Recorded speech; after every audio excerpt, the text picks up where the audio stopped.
Shifting gears, Bernie Sanders was on the floor of the Senate today, and he noted that President Obama in 2008, in a taped address to AARP, said John McCain's campaign has suggested that the best answer for the growing pressures on Social Security might be to cut cost of living adjustments or raise the retirement age. Let me be clear, I will not do either.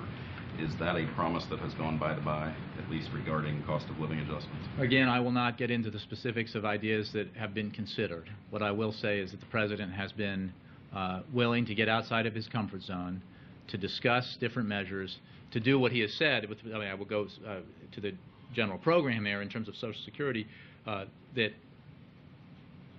he firmly believes, and economists back him up on this, that the Social Security is not an issue when you talk about our near and medium-term deficits. But he is interested in taking steps to increase its solvency and strengthen the program. But what I won't get into is which specific measures might be taken to do that. But again, when we talk about making hard choices, he has demonstrated his willingness to do that because he thinks the American people want something big. And the reason when we talk about Social Security, even not a driver, it is not the problem when we talk about our deficits. It does have long-term solvency issues that can be improved.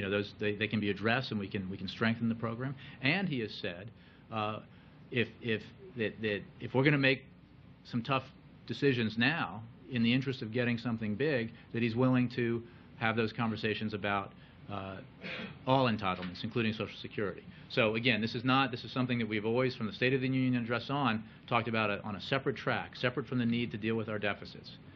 But he is willing to do, in the name of doing something big, talk about what he talked about in the State of the Union, which would take measures that would strengthen it and increase its solvency.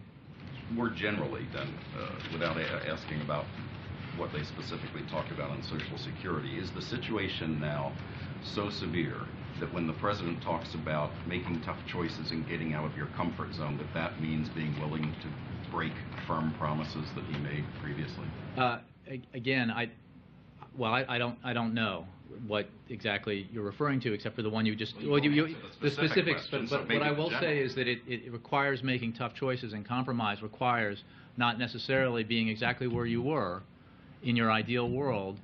When you put a proposal forward in Congress that passed the House, even though it had no chance in the Senate and no chance to be signed into law, you can stick with that as your absolutist position, or you can recognize that you're not going to get that, and that we are absolutely under an obligation to reach a compromise. You can put forward a framework, as the President did in April at George Washington University, for his vision of $4 trillion in deficit over 10 to 12 years, that deals with spending in entitlements, in discretionary spending, defense spending, in the tax code.